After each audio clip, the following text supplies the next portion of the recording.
A Nightmare on Elm Street Part 3 Dream Warriors. Now, I gotta say guys, this is probably my most favorite sequel. In fact, it may even surpass the original movie for me. A Nightmare on Elm Street Part 3 came out in 1987, which just so happens to be the same year that I was born. This movie pretty much smashes Nightmare 2 to bits. This is everything that should have happened in the previous sequel. It's the first sequel that actually brings back Nancy Thompson from the very first movie, so already this movie is brilliant. This movie follows Kristen, who is having bad dreams, and at the start of the movie, Kirsten has a very bad dream, and I've just gotta say, as opening nightmare scenes go in this franchise, this one actually creeped me out the most as a child. Kirsten ends up at Nancy's old house, but the house is looking pretty run down these days and is pretty much Freddy's house now.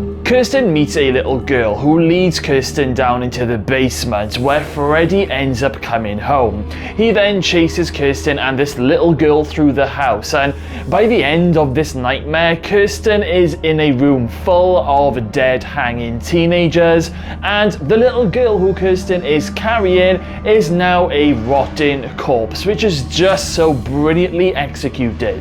What I love about this film is the whole atmosphere. As soon as the opening titles begin and you hear that creepy music playing, already you feel a little bit on edge. They certainly don't make horror movies like this one anymore. After Kirsten has another nightmare in the bathroom where Freddy basically slices her wrists, Kirsten's mum then sticks her in a mental home where Kirsten meets other teenagers experiencing the same sort of nightmares. This is where we are reintroduced to Nancy, who comes into this hospital to help these traumatized kids having nightmares. It's great to see Nancy back on screen. I mean, Nancy was Freddy's main protagonist in the original movie, and in this movie, she feels almost stronger.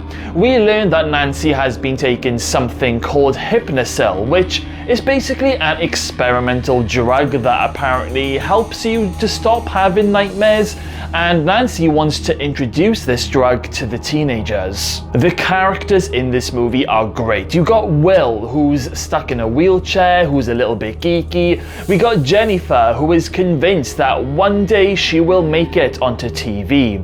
Taryn, who I really do like because she appears to be this no-nonsense character. Even Joey is great for the most part because, you know, he is mute, but he's still brilliant. There are so many great characters who really work well together. Also, we have the return of Nancy's dad, who is no longer a police officer, and he pretty much spends most of his nights getting drunk at a bar. Let's take a look at some of the nightmares and the kills in this movie, because this is what Nightmare 2 was really lacking of.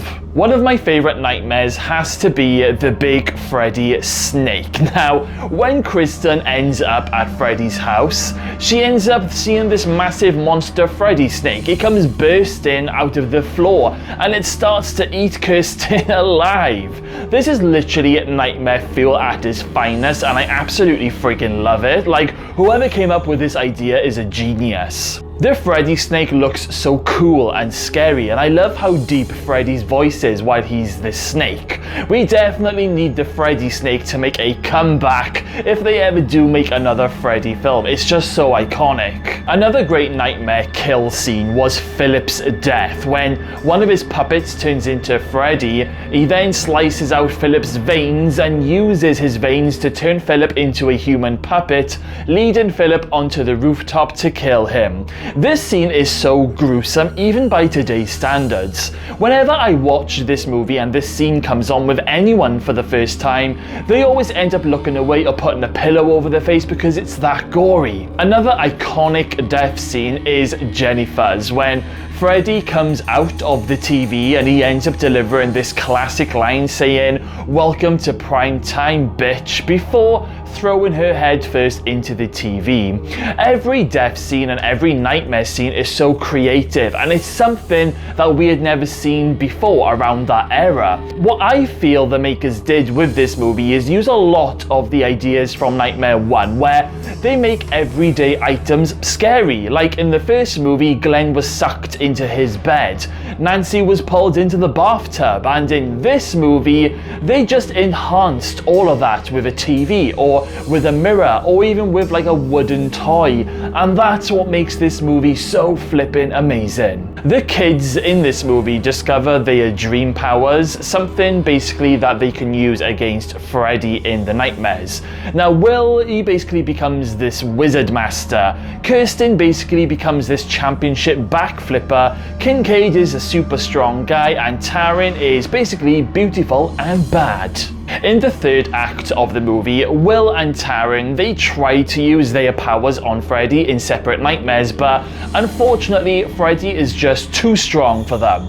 We've got Will's death, where Freddy uses this ginormous looking wheelchair to try and kill Will, but Freddy just ends up killing him the old-fashioned way, with his glove. Taryn actually has a fight with Freddy, but Freddy ends up getting the upper hand, and he basically gives Taryn a huge overdose when he plunges some needles into Taryn's sucky holes that are appearing in her arms. Joey is taken hostage by Freddy in the movie, and when basically Freddy disguises himself as this hot nurse who Joey has the hots for, Joey and this nurse basically start getting busy. The nurse then turns into Freddy and basically takes Joey hostage with these disgusting looking tongues. But how is Freddy so strong in this movie? Well, this is the first time we get to see the souls of the children stuck inside Freddy's body, and it's quite disturbing. I mean, you see all these heads pressed up against Freddy's torso, screaming and howling. I flippin' love this movie so much. This movie literally has everything. It's got gore, it's jumpy, it's horrifying, it has some great death scenes, some fantastic creative nightmare scenes, the music is spot on, and Freddy is badder than ever. Now Freddy does have some one-liners and a little bit of jokes in this movie, but it actually doesn't go overboard. It doesn't make Freddy any less scary. I mean, they get the balance just right, in my opinion. It's only after this movie they turn Freddy into this big joker, which it just doesn't work for me going forward. The biggest shocker in this film has to be Nancy's death in the final showdown scene. Basically, Nancy's dad is killed earlier on in the movie, but when his soul comes into the dream world to say goodbye to Nancy, basically, he turns into Freddy when Nancy is giving him a hug, and this is where Freddy plunges his glove straight into Nancy's body, and I can remember being genuinely shocked when I first saw this. I honestly thought that Nancy was going to be one of those untouchable characters, but how wrong was I? Nope, Freddy ends up killing Nancy just before Freddy meets his own maker when Dr. Gordon throws holy water over Freddy's bones, sending Freddy back to hell. So Dream Warriors ends on a bit of a shocker with Nancy dying, but I do feel that the movie does end on a really good climax with lots going on. Was it a mistake to kill off Nancy in the third film? I don't know. I always kind of toy with this idea, but seeing what some of the following sequels end up looking like, I think it's probably better that Nancy wasn't in the next few movies. Now, I know she does return in Wes Craven's New Nightmare, but that's a totally different story, which I will get onto eventually. Honestly, I think this is my favorite Freddy film of all time. I mean, I do love the original, I like some of the others, but there's just something so much more in Dream Warriors. If I ever feel like sticking a Freddy film on, I always tend to choose the third one over the rest. I mean, I've probably rewatched Dream Warriors a lot more times than the others. It's a horror 80s classic in my opinion, and I honestly think it's the perfect Freddy film. Other sequels should really take a leaf out of this film's book. Are there any negatives that I can give on this movie? Well, if I had to give one negative, the only thing that I would say is that skeleton scene where Freddy comes back using his skeleton bones just before Dr. Gordon and Nancy's dad are about to bury him.